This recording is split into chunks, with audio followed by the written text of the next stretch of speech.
Hello la famille, bienvenue sur Congo Kispion TV, Congo Kispion TV, bienvenue à la chaîne Amino Makam, chaîne Impact P2J danger, merci de fidélité, merci d'amour, merci de vous aller toujours que s'abonner massivement à la chaîne Oyo et jouer la vidéo de musique congolaise en temps réel. Pour ceux qui ne me connaissent pas et ceux qui me connaissent déjà, je suis le youtubeur, ton youtubeur préféré, c'est ici que ça se passe. Ici, on dit la vérité pour le bien de l'humanité. Nous allons parler de toute l'actualité, Fally Ipupa qui ne cesse de faire monter la pression, l'adrénaline. Fally Ipupa moi je reçois des appels, des messages en masse. Mais il fallait renoncer quand? Stade de France en nini. Message en nini. On voit que Ekomi Kutuna ba challenge. Nicolo y a message ou anaraka. Fallait pour annoncer qu'il y a un concert Moussoussou, il y a Angola, un concert à Dubaï, mais concert Oyo, message on est nini. Alors on a un message. A Tchelibiso aspirateur, a Tchelibiso combo na cantine, a Kenango ti na mathématiques. Bato on ko tobe ba calcul. Et ko tomber ceux qui les nini. Et ceux qui ont 58. Biso to dara nul na math na classe, to ko ça calcul té. Pour moi calcul fallait tirer wana ko. Le kuta ba bete na koki nanga té. Na koki té. Oh, la ça la tinde nini, nga ça la mathématique bien té na classe. Matière est compliquée dans la vie, dans la mathématique. Fallait y aller la musique, on met les mathématiques. Pour moi, biso to nin. Biso to ara nul la mathématique, on sa biso nin. Pour faire toi confondre alors comment mathématique na calcul. On est sur calcul, on est comme mathématique parce que si on coach ba moins ba fou ba nini. Na calcul moko, on est comme mathématique, là sur calcul normal. Calcul normal sur le bien que diviser ce qui 56 fois diviser 56 par ce qui combien. Na oui bon ça là. Mais si on reconnaît les missions comme A carré, B carré, au sein ce qui 10, moins ce qui nini. Mais on peut comme compliqué, il fallait pour compliquer la musique à niveau nyonso. Au compliquer la musique à niveau nyonso. Donc, écoute, ma mathématique, écoute, ma rebelle. J'ai fait une découverte. J'ai remarqué un truc, peut-être que beaucoup de gens n'ont pas remarqué, ou certaines personnes ont remarqué, mais il faudrait que nous analysions pour battre au cas. Il fallait vous être en train de lire un livre. La story n'a posté Mikolo. Statut moro a posté qui Azolo bakata opala. Ce qui dit alors la film moro boy. Il fallait à moi mourir dans le film. Différemment nanga pour nga moi mourir dans le film. T'es pour na yeba dire que dans ce cas acteur quand on gagné assassin fois kufaraka assassin bandara bien zo bundisa acteur. Dans ce cas on va beta été acteur quand toi betaillé dans le bilo quand on a moins clarté. Mais il fallait aller là le film. Alinga football alinga peu film. C'est quelqu'un qui aime beaucoup se cultiver. Et pendant qu'il était en train de regarder le film dans les gens n'ont pas fait attention. Il fallait un livre sur sa table. Et je ne sais pas si les gens ont prêté attention, c'était quel livre. Biso le roi travail youtubeur, Moussa na biso comme ça recherche. Dans qui n'a choisi, il y a aussi la recherche dans livre wana. Il fallait entendre un livre nini. Et je vais vous expliquer le livre que Fally est en train de lire pour vous montrer là où la dimension de Fally est. Parce qu'on allait quand il fallait se dominer bango. Il fallait être en train de lire les 48 lois du pouvoir.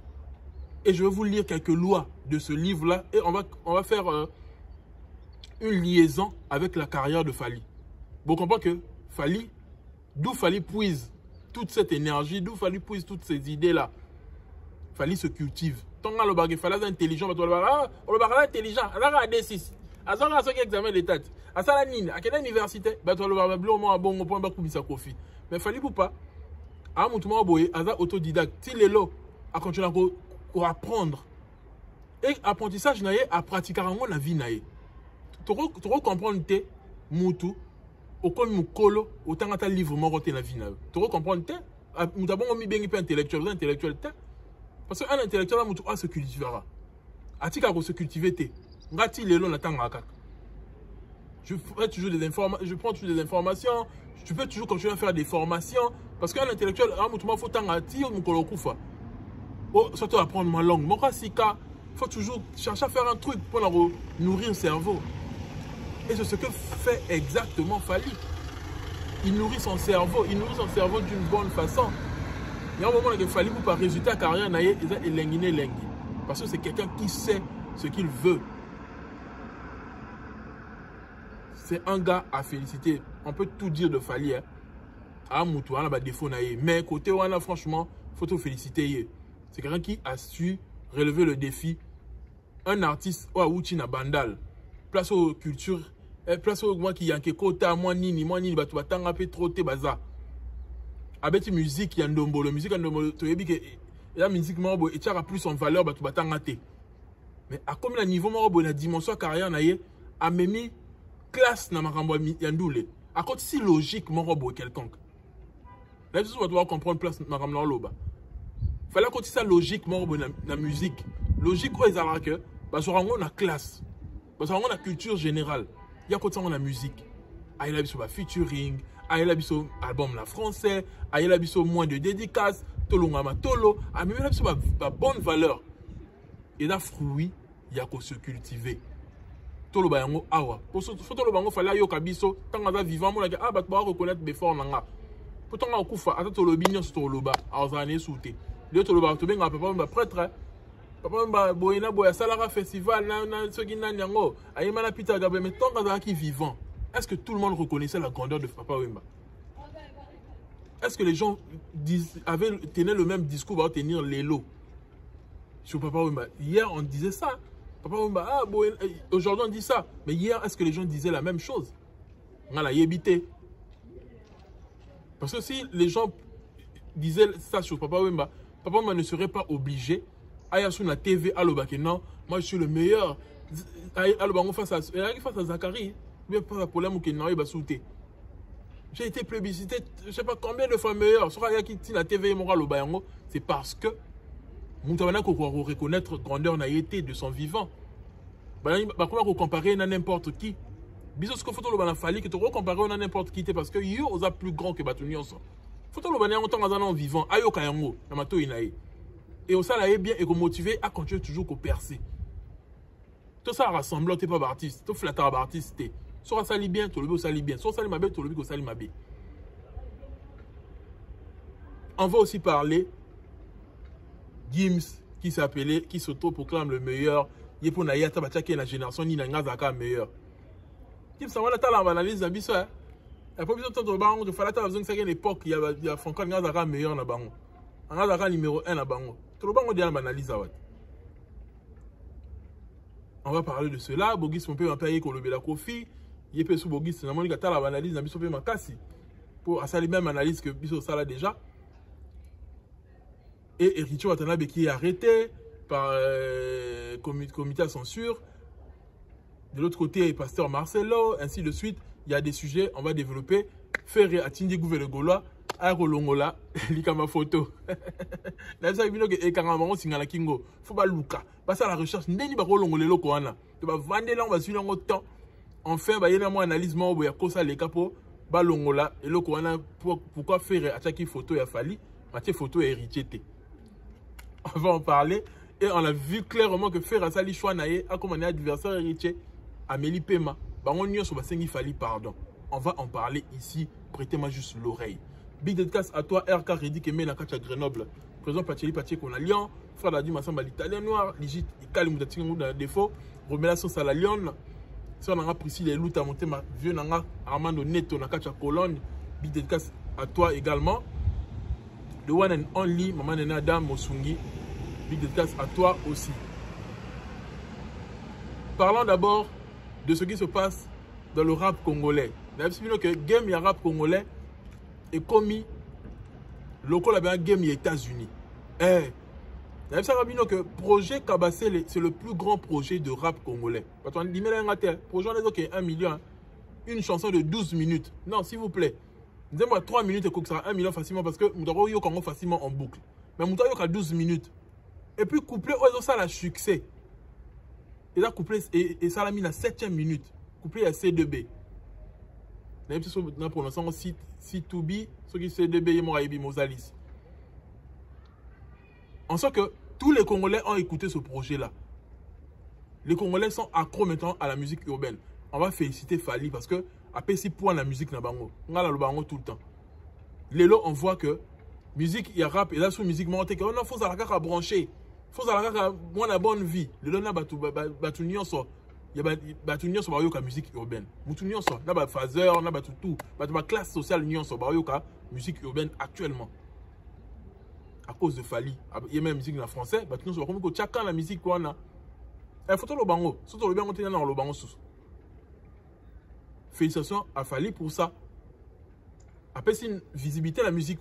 Et les tout le monde est accro à écouter cette musique-là. Et les polémiques, c'est ma casse. Parce que Gaz Fabulous a un projet. Et Gaz Fabulous, c'est un grand stratège. Il faut le bango. T'as le commis gang. Et comme gang. Et tu sais comment on aux États-Unis. Felo, quand tu as un sur un thème, bakena bashi, bakena batuna bangonyo sokuna, côté op, Gaz Fabulous a yibi bango CDB. Ou ça li couplé ou ça li succès dans le projet. Bon, moi, une stratégie Gaz Fabulous pour zone à la game. Un père bolalia. Gaz Fabulous a zongeli a créé le comment a profité d'un projet à Batou pour se faire une certaine visibilité à Kim Alali Sabino. Bolali. Un père bolamuka. Bolamuka pour Gaz Fabulous a zongeli penza. Parce que tout le monde, ça clash Gaz Fabulous. Par contre, ça, il est tout ça là. Ils ont c'est maman la trône. Ça, c'est ce qui concerne le projet Kabassele. Ceux qui n'ont pas encore écouté, allez écouter. Vous allez kiffer. Moi, je kiffe trop le couplet de CDB. C'est un très bon couplet. De l'autre côté, il y a Héritier. Héritier Tanabe qui est incarcéré. Maintenant, on n'a pas généralisé. Alors, quand tu continues à challenge, ça veut dire que peut-être il y a qui ont encore interpellation en Bimanaye, ou on ne sait pas. Mais ce qui est vrai, Héritier avait une bonne raison à échapper à la justice. Bien que ça que va soit la binangote, mais il y a quand même un festival etc., etc. Mais avant la raison pour échapper facilement à la justice. Il suffit qu'à Héritier le bac non, et ça projet le baisse. Tu lumière trop.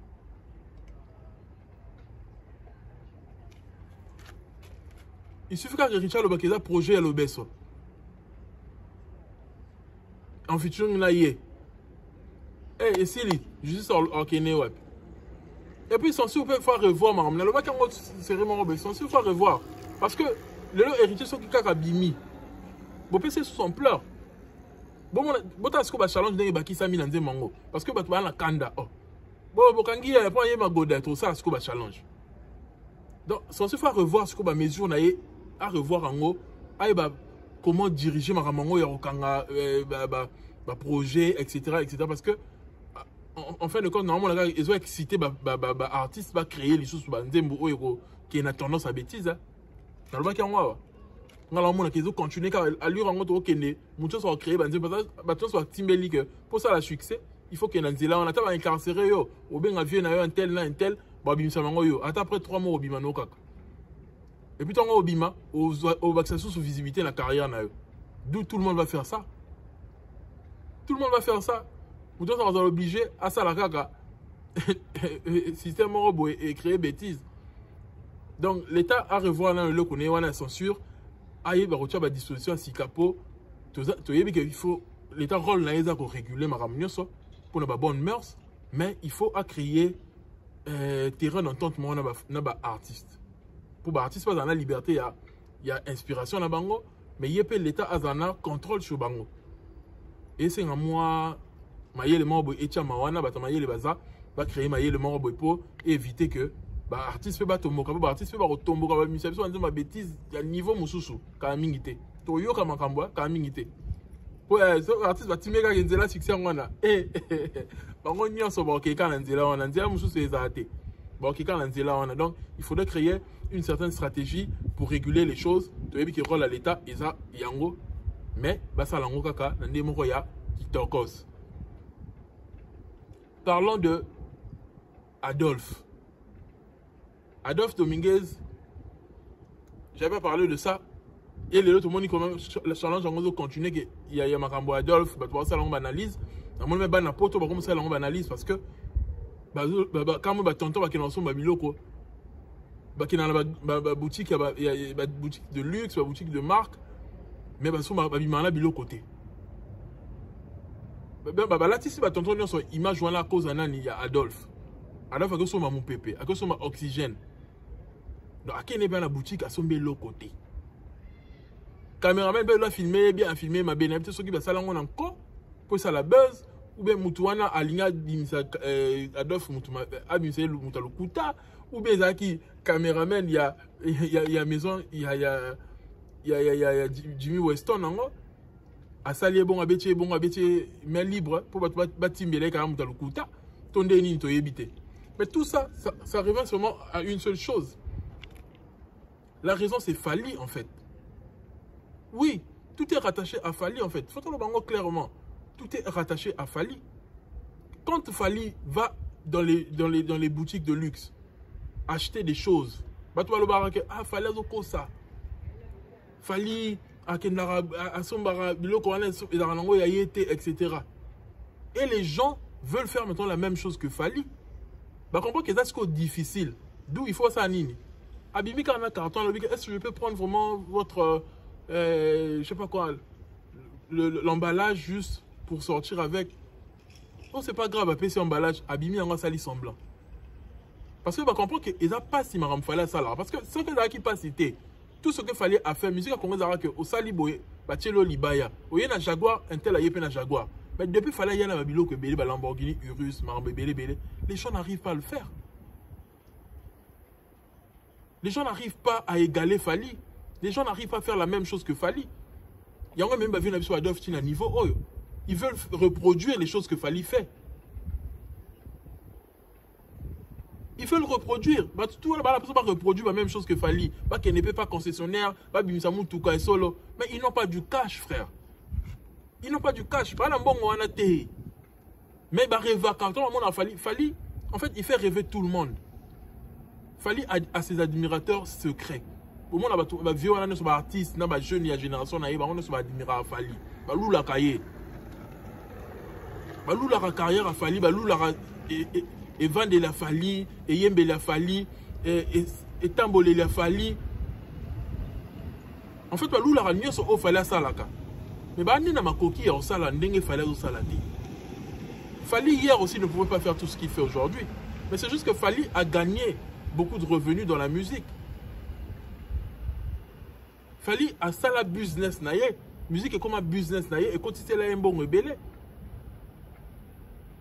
Tant que tu as vu un succès danger, mais j'y vais, il a fêté ceux qui 1 million, ils ont un nini. Ceux qui 2008, si je ne me trompe pas, a fait 1 million de dollars à Liboso, en 2008. Mais Fally déjà à l'époque, tu vois, Yahoo, tout ça, il fallait la combinaison, il a 19 millions. Bon, on est là, comment on a combien? Et on voit la réalité. Tout le monde a d'accord, tout le monde a voiture, tout le monde a défini son tien la musique. On comprend que les revenus sont en train d'augmenter. Et puis il fallait entourer de qui en fait? Des professionnels pour expliquer qu'on investit en bongo. Bah oui. Il fallait qu'on investir dans l'immobilier, qu'on investir dans l'action. Bon, en bourse, hein, en bourse, hein, investir en bourse. En Allemagne, on doit bien avoir action. Dans l'entièrement en français, action. Là en bourse. Investir en bourse. Biloko wana nyonso balakisa yango balakisa ba technique nyonso ndeni mbongo gros fructifier mbongo na yo otiki yango 10 ans et comme va million comme il aura actionnaire mort la kati ba entreprise tout ça balakisa Fally biloko wana nyonso et lui-même c'est quelqu'un qui est tellement cultivé que à comprendre ma mwana nyonso système il y a finance tout ça la comprendre yango bien et c'est pourquoi aujourd'hui il se permet de faire tout ce qu'il fait là que la sombelo ko mort boye écouter 500 000 ça lui dit rien zola ne peut ponga bien. Tala, papa, yon nangai, so appelle ça 1000 euros boye. Pour ce mélange loko manko, il a passé. 1000 euros non, pour faire ce mélange bilo que belé. So appelle ça 1000 euros les lo boye. Au ce mélange bilo que belé parce qu'on n'a pas le cash. Non, soyons sincères, on n'a pas le cash. 1000 euros on a préféré que non, là qui n'est nangai na somba, bilambe belé ou bien la somba. Bah chaussure moi et belé. Mais moutou so moi nous avons la capacité que 1000 euros sont mélange à lunettes. 1000 euros sont mélangés à bracelet mon robot. C'est comme nous avons commis la facilité à finance. Facilité en bongo. A comme la facilité, nous avons la lunette et coûter par exemple. Toi, on a coûté à la Fally, on a une lunette mon quartier. Actuellement, je travaille dans les boutiques de luxe. Lunette à quartier, lunette à quartier, à partir de 3000. Mais là, on a Fally, lunette mon quartier, tout ça qui n'a en Allemagne. Attends, lui, ah. Donc, il n'y a pas d'accessoires à Pamba. Ils ont coûté déjà 3000 balles. Nous avons ce qu'on a en compte à combien? Alors, il y a comme thème, pas cité que son accessoire mon corps. Lunettes car il y a Pamba. À son mélange 3000. Alors, il y a comme thème, pas cité qu'à la pongi ma béazo la mouka bien té. Eh, nga so la sombi loro moko 3000 na minute oyo. Non la muka bien tano muté mais ça ngade tuma pas si mobo. Mais ce que tu vois comme la facilité bon, ça veut dire qu'il a réussi, il a gagné suffisamment d'argent dans son taf. Parce que yo musique ne simbate. So za fonctionnaire à l'état Adolphe so za ni nango. Moi bon na muké olingo ça ba osala ba même grimace. Ba grimace que olingo ça ba même chose. O fallait ça là. Non. Pour ça va bon côté la calabon là l'exception te que beaucoup de la maison ni bon l'exception la sombe lamba et lamba oh ils a 2000 so combien depuis fallait comment relakisa nenga sombe lamba nenge bimi nenga la tiango bango ne soit jusqu'au gouana vérité en wana pour ça va bon côté kala à moins que ngam tuna se tromper mais ça la bon côté ils a que to yoki vraiment tout kalo dinamo na tala émission mo à l'époque pour nga bien la croix émission bana kala tongo tout kalo jalo ba ke blouson nga ona lati. Et heureusement, le plan où on a un kinkole à l'époque, tu es en Afrique, tu es en pototé. Tout kalouji. Cette émission est une antenne A. So d'abord émission Magali cité et quand dans l'émission Francis Kakonde, je sais pas. Alors le mot à bongo. De manière à ba ko sabiso ba prix. Mais il fallait de pas y a et comment que non, il faut quota au bima. Tout le monde nango sombaki, nango bimi. Parce que bah vieux ce qu'on a un problème à cash, bah on sait bien qu'on a été. Moi mon tout le monde a agi bah ça là mais bah on y a c'était bah ça là et bah ça là on a niveau falité parce que fallait partout qui est dans ça la bacha toujours. Tant il y a qui concerne à Milan, à ça la bacha, en Allemagne, à ça la bacha, à ça la bacha partout. Place à qui n'a pas qui n'a mon a bah boutique, centre commercial, il y a boutique de luxe tout ça là. C'est sa routine en fait. Voyager, business, class, tout ça là. Il y a pas beaucoup de suite life. Donc, moi, je ne la suite life. C'est sa vie réelle. Il vit dans le luxe en fait. Luxe à niveau. Parce que yo lingi au sazardé, kaka bongo ça la lokola mutu a travaillé pendant des années. Fruit ya be fort et belé pour acommander ngaza. Yo lingi ça encore facilement. On y comme pour rien. On y comme pour rien. Fally, il a vraiment travaillé et il est arrivé là où il est arrivé. Les fanatiques de Fally sont impatients de voir Fally triompher en Angola, triompher à Dubaï. Et là, bah, concert très, très capitaux, dans le bataille capitaux pour la carrière à Fally. Dubaï, ça sera le premier concert d'un Congolais, un vrai concert. Pour faire un concert, c'est vraiment Roboy. Mais Fally va faire un concert. Et puis la salle de concert, agenda, on est dans la salle à Mounene. Bah Warrior, il faut vous à la présent. Bah Warrior, vous allez pour visiter Dubaï, pour profiter pour visiter Dubaï à l'époque Oyo, la période Oyo, la août, et là le 9 août, si je ne me trompe pas, vous kende, vous assistez à un concert Wana. Bah Warrior Angola, Fally a y a des défis sous Mounene. Il a des filles à stade. Il a concert à Pamba-Pambate. Il a des filles à stade. Stade est là qui s'y plaît. Et j'espère que Paul te dit le haut à disposition de son Fally. Marambasa qui n'a coquet rouge à ça plus. Pour moi, il fallait niveau de matin. À la coquet rouge n'angola. À quel stade est le Kiango. Tu vois, la prochainement la capacité d'ango. J'ai manqué de le faire avant l'émission. Tu vois la capacité place alors que le bête a tout ça il y a 1er août ou 1er août ou Fally kaka ne mutu ayena makamwana ko beta ba stade na mboka ba paya. Mboka pe ebele pour le 15 août alors on a stade Masamba Débat sauf que tout ce qu'on a li sous forme il y a festival ba te be ba beta mais tête d'affiche dans nani Fally. Alors on a sous stade Masamba Débat. Donc, Warrior à Brazzaville, le 15 août, Warrior Angola, Fally a reproduit le concert rebelle. Ceux qui disent que Fally, année blanche, année blanche, on a Nîmes. Au faire à ça, il temps de concerts, année, Fally, à ça, 54 concerts, année blanche, côté Nîmes.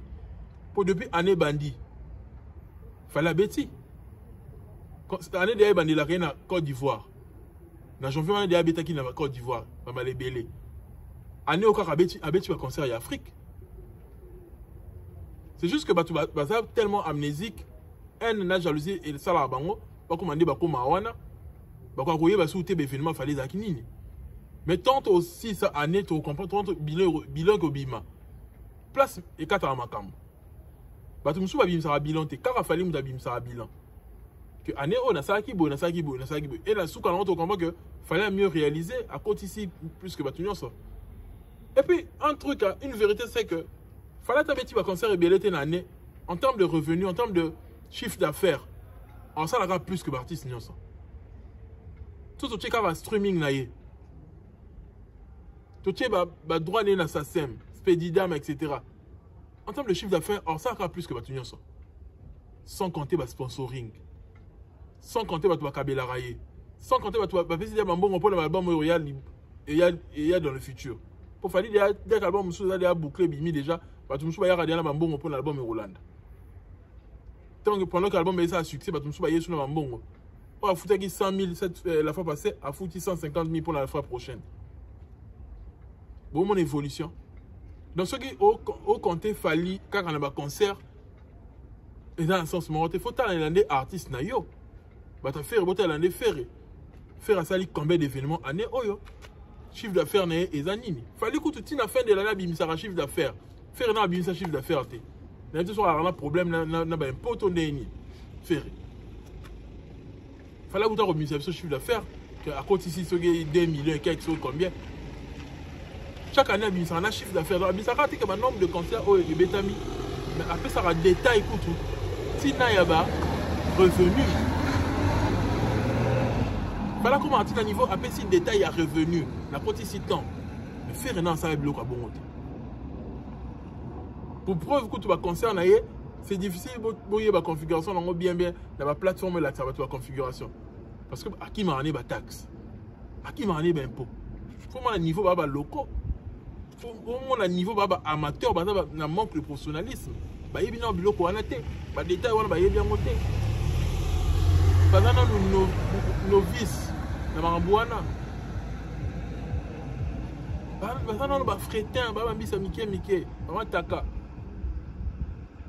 ba mbisa mike ba yebi na marambouana te or que structure en musique étant la bongo fallait yebi biloko wana nyonso ba enjeu dans sa musique fallait comprendre yango rien à voir fallait c'est l'incomparable rien à voir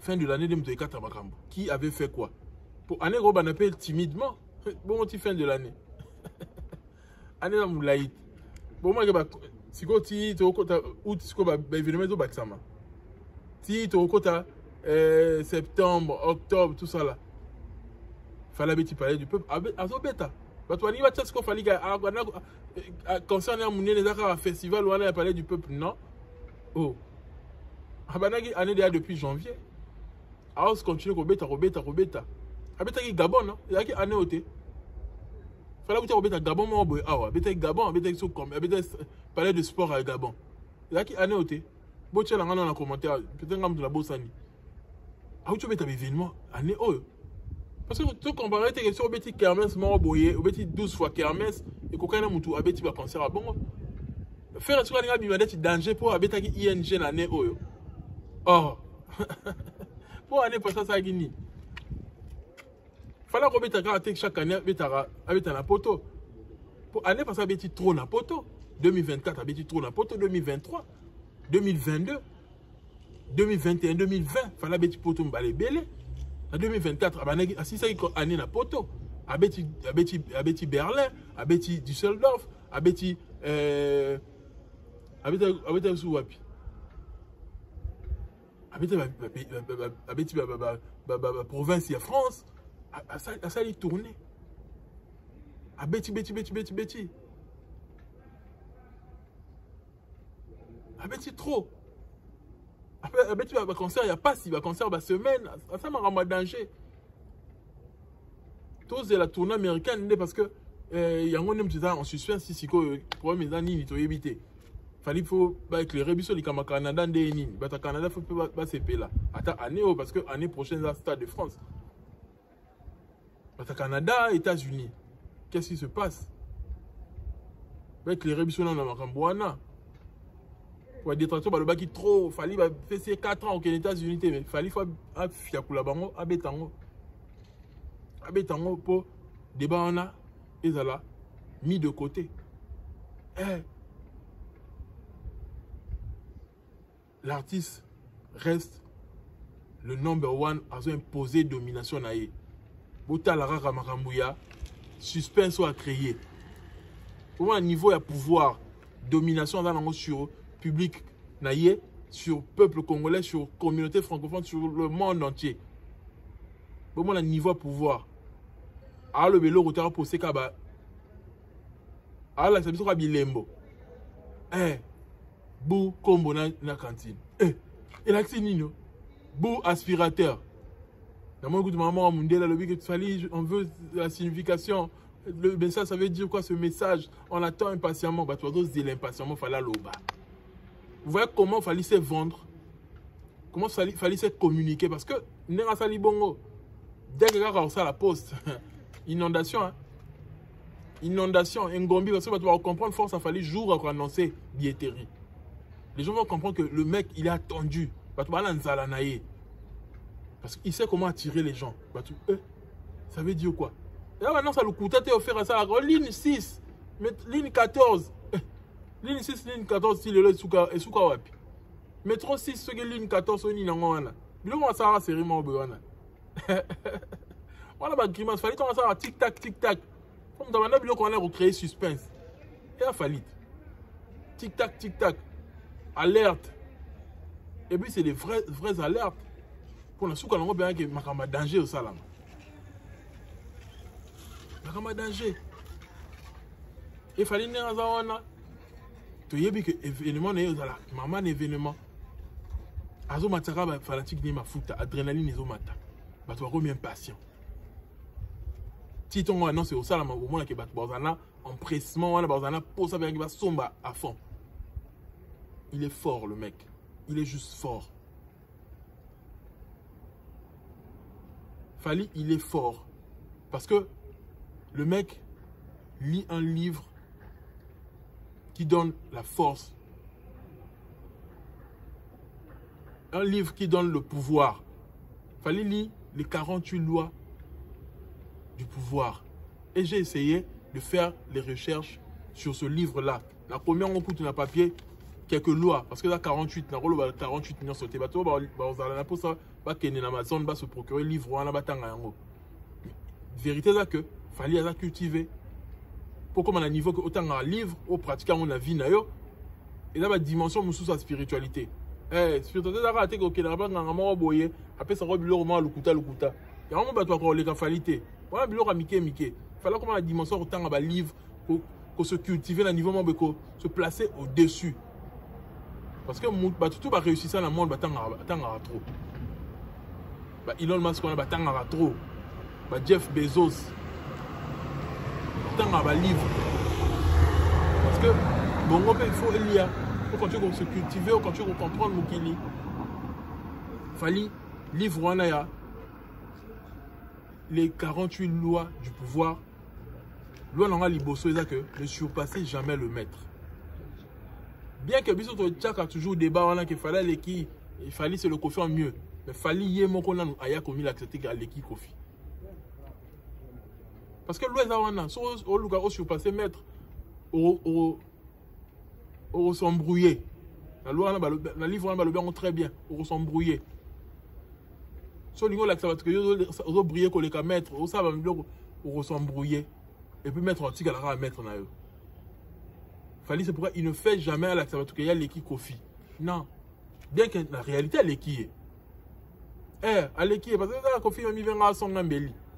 Et le bien en bogis. Son ngambeli a comment se coller la lela. Na le ba ka ngawat. Bogis sur remonter à analyse nanga. Pourquoi dans le bac pour y bien son ngambeli c'est au sommet il y a l'équipe à ce qu'on est normalement relé là. Ba peki singa boy. Betu concerté. Ma ramener à ING à bientôt soir relé là. On va aller là là on kaka. La victime à vie.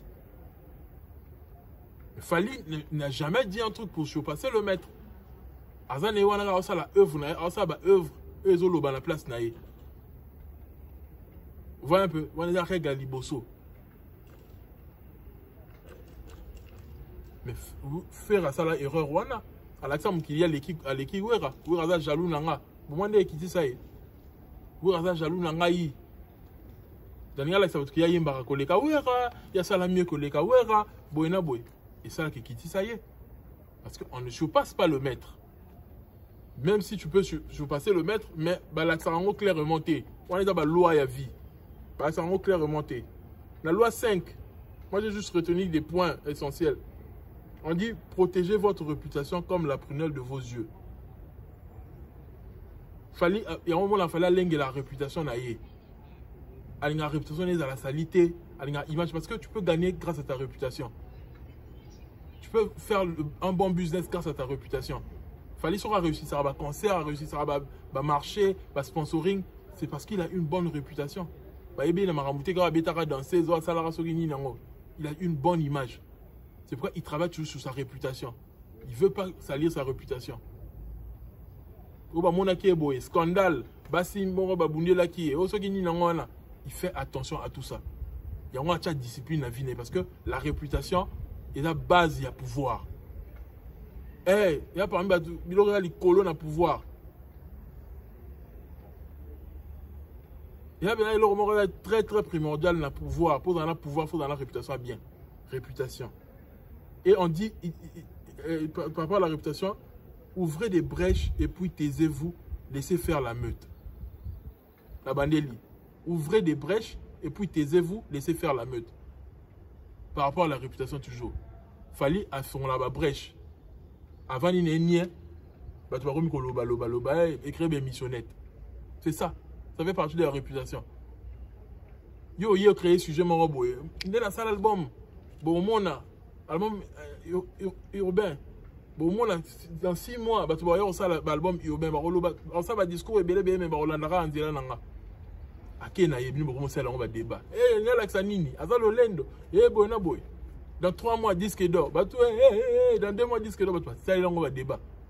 C'est ça. Ça fait partie que tu protèges ta réputation. Tu ouvres des brèches, tu te tais pour toi, mais tu vas le bébé. Parmi les lois et pouvoir, comment il fallait appliquer on la vie là. Loi 6, attirer l'attention à tout prix. Ne sombrez pas dans l'oubli. Soyez l'aimant qui attire tous les regards. Il ne faut pas ressembler dans l'oubli. Il faut attirer l'attention à tout prix. Il y a un moment où il fallait ça matalana. Aso mi mutu kane même pas une fois c'est encore vidéo. Aso mi montre les points une fois c'est encore vidéo. C'est ça en fait le pouvoir. Il faut toujours attirer l'attention des gens à tout prix. Ne sombre pas dans l'oubli. Parce que tu vas yo akenda wapio, azo sa nino. Et si ça aura succès, et si ça aura pouvoir. Bien fier avec le succès mais tant à limoué. Parce que mon maman a réapparaître à Kondi, parce que nous avons mis tout le monde. Qui est poison, parce que nous avons un nini, azu sida, parce que nous avons mis toute la question et belé sur eux. Qui est si maman carrière na eux. Pose, comment qui n'a oublié, parce que nous avons nos sous, tu vas tout kenda wapi. Il faut attirer toute l'attention. C'est vraiment quand on a critiqué, il fallait actu du net. Oh non, il fallait poster sa photo chaque jour. Alina Rotique a tenté, tous les jours à poster sa photo, à poster sa vidéo. Alors le bélo roté, mazo mil talent, mazo mil lula yemoko. C'est comme ça, attirer l'attention à tout prix. Il ne faut pas sombrer dans l'oubli. C'est vraiment faire comme ma l'île à son man à oublier. Et qui ça succès n'a ou pas. Et ça bongo, la loi est pouvoir. Il faut toujours attirer l'attention à tout prix. 48 lois sur le pouvoir. Il fallait livre en attendant. Et où tu n'as livre en attendant, il fallait attendre. Après ça, on a la statue. Après ça, on a d'un côté à chaque livre na mais ça a filmé film mais biso le roi bat réseaux sociaux total armagamlo sur dans la coup de na nion sur na détail nion sur là na remarqué livre wana il a dit que la mais ça fallait les 48 lois sur le pouvoir. C'est pourquoi il fallait à le pouvoir. Loi 7 est le bac laisser le travail aux autres mais recueillez-en les lauriers. Moi, ce qu'il fallait dire à Dominara, à Tika Batumusu Moussala. C'est l'émission où Bino soit Tika Bino Moussala, beaucoup de l'émission Bakomi Goya. Oh, tu connais sa musique, et la nini.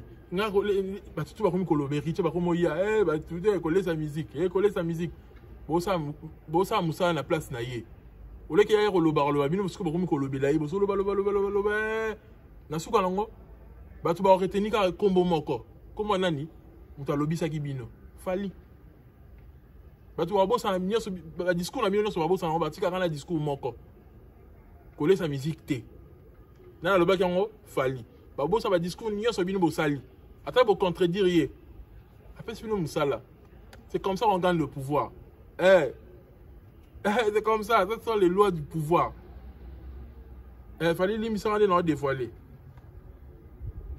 ça fait partie de l'analyse merci loi 8 obliger l'adversaire à se battre sur votre propre terrain obliger l'adversaire à se battre sur votre propre terrain.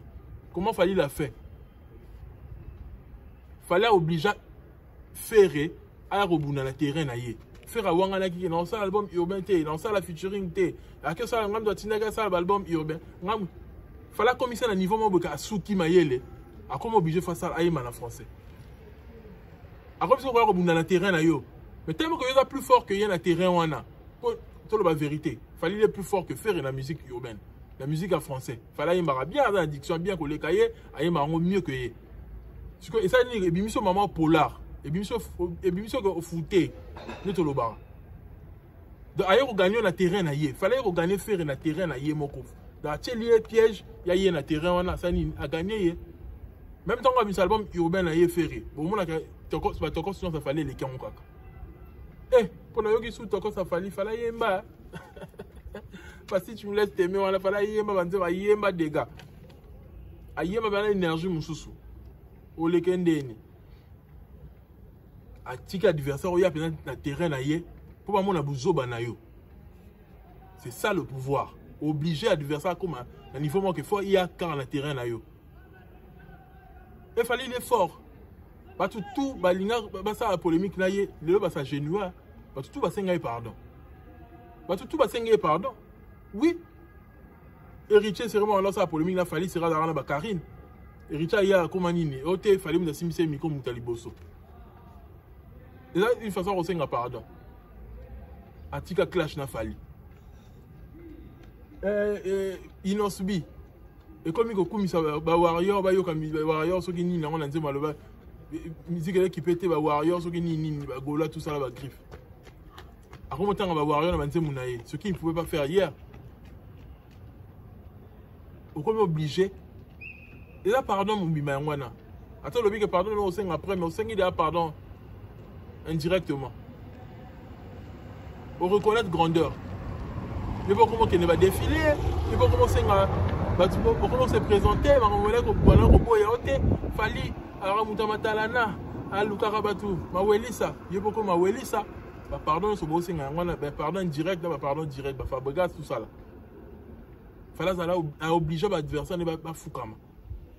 Il a pouvoir, sauf comme il a pouvoir tellement qu'il va pouvoir l'obliger. Parce qu'on va sous quand on a posé ça, il faut pas zounger dans ma couronne. Faire. Quand il vient pour mettre la photo de Fali derrière son podium, et ça une façon aussi un pardon. Et ça une façon aussi un pardon. Attaque de donner un gouvernement là à modifier en haut. Ok. Et tout ça qui parce que tout ça qui va tenir sur la grande sa musique à Congo. Oh. Mais Fali tout ça qui est pour tout ça qui c'est une actualité. Pas si là qui sont des noms. Oh. Mais ok. Car on peut même la faire. Vous tirez la façon que c'est l'actualité. Oh, il y a une semaine qui est il y a une actualité, mais les gens abonnés. Nous avons un bino, pour ça qui est amour illusoire. Et les qui tant les comme la 7 millions, les tickets sont quand on a 4 millions. Au beau son bagui. Bon, les qui à côté ni. Il y a qui n'a eu contrat et j'ai tout. Bien, vous avez net ni. Vous avez net ni. Visibilité en haut et faire la visibilité ni. Et ça le coûte. Faire à reconnaître caractère. Fallait un star na yé, fallait un plus grand que yé. Faut la tailler en grand na simanangaye, en plein écran. A tailler mon nez na simanaye. Et ça bon que banzela nyonso bozang eloko koloba. Tati boko na bêtise, oté Et tu regardes tout ce qui est dans l'actualité. Bon, comment vous avez marre, vous c'est l'actualité, puis vous regardez si là, pour vous rené bien. Vous avez sur l'actualité, vous tiquez quand on si là, qui va si là, n'est pas mort. Comme ça, vous comme numéro 1, vous donnez. Ah, donc c'est vous que montre la carburant la mine de la raille alors. Donc il faut ça la pour vous exister. Ah, c'est bien. Vous comprenez qu'on a fallu c'est ça que fallu ayebi pouvoir, ayebi ko se placer likolo. Vous allez obliger faut vous fukama. Vous obligez vous fukama. Et vous fukami, faire un fukami en quelque sorte en acheter photo mon fukami. C'est le fait abondant. Pour matabo qui était abondant. Pour dans le bail il a venu que ce va grand la musique à Congo. Bon, quand à rumba, fallait grand parmi bah tu vas ça rumba. Mais n'est pas il y a un boy qui esquiver en gros comme tu checker la photo c'est la visibilité. C'est là un sens té. Il y a qui journal Lipanda, vous checker vous savez qu'on prend la Lipanda pour reconnaître bah grand la musique à Congo. Vous comprenez que fallait grand et à plus grand que Ferré. Il y a un boy qui est vérité en wana. Bon tu reconnais ça bat. Bon les locaux en lobaté. N'a pas bien que bon échapper les locaux côté. Remporter la victoire par vos actes et non par vos discours. Voilà,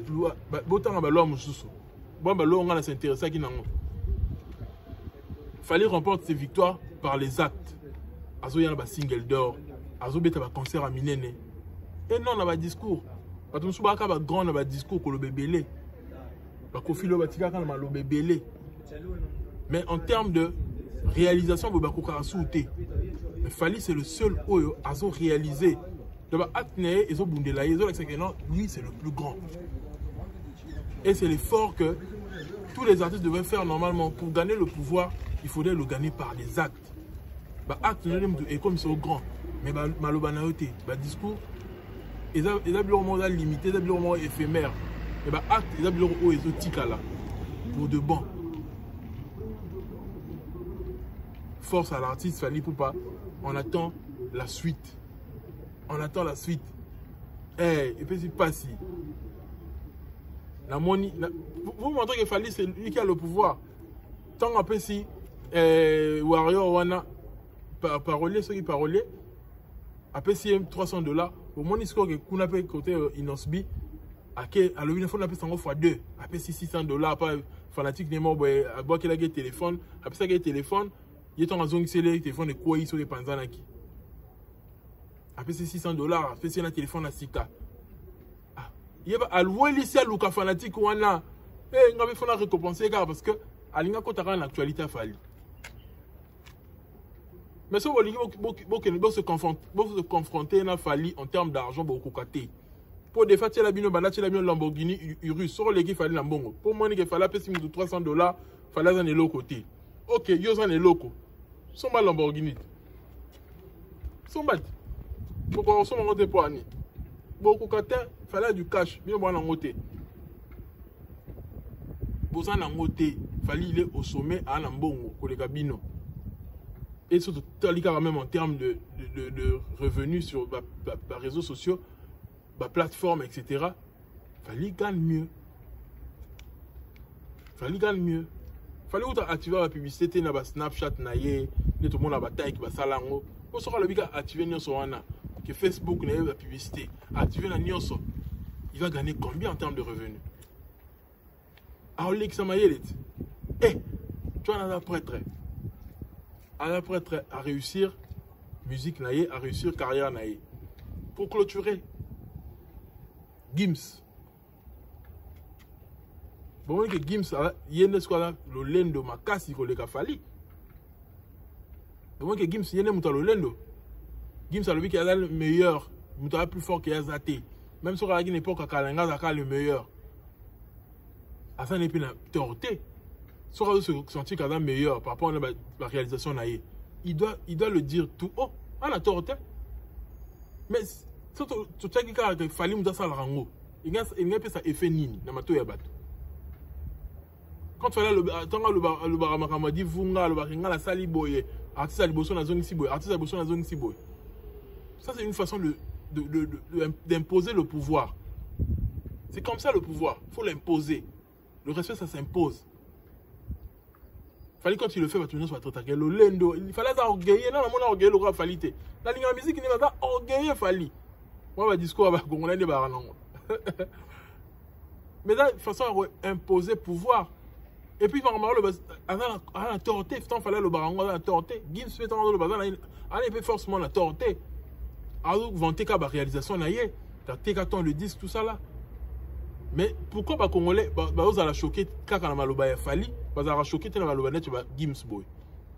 Donc, c'est là que Gims a mérité à vanter la réalisation pour réaliser la ninga solo et Falité. Où est le complexe?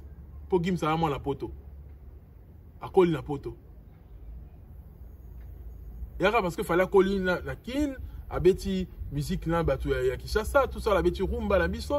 Alors, bah, lingala, il y a un peu que non, il fallait reventer le mérite n'a été. C'est ça. Or que Fali a aussi ce plein droit là. Il a revanté le mérite n'a été, que le meilleur. Parce que surtout le que Fali a haut, Fali haut, il a la carrière haut.